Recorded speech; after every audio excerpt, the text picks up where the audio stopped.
Saudaralun, sebanyak 853 calon mahasiswa Universitas Jabal Ghafur dari berbagai kabupaten kota di Aceh mengikuti tes ujian masuk perguruan tinggi yang dipusatkan di Gedung Leguna, kampus tempat secara online pada Jumat 17 Juni 2022.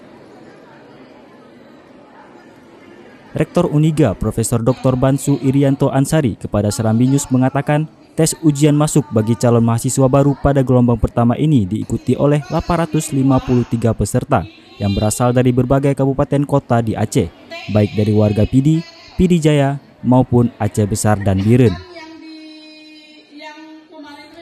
Dari hasil rekap data pemilih, program studi terbanyak ada di Fakultas Informatika untuk jenjang strata 1 sebanyak 69 peserta. Menurut Bansu Irianto, pihaknya dalam tahun akademik baru turut menerima sebanyak 1.000 mahasiswa yang ditampung pada 20 prodi. Termasuk pada akhir Agustus mendatang, pihak kampus turut menerima kembali mahasiswa baru. Dijelaskan juga bagi mahasiswa yang lulus tes ujian masuk akan dilakukan perangkingan dan selanjutnya ditentukan kuota.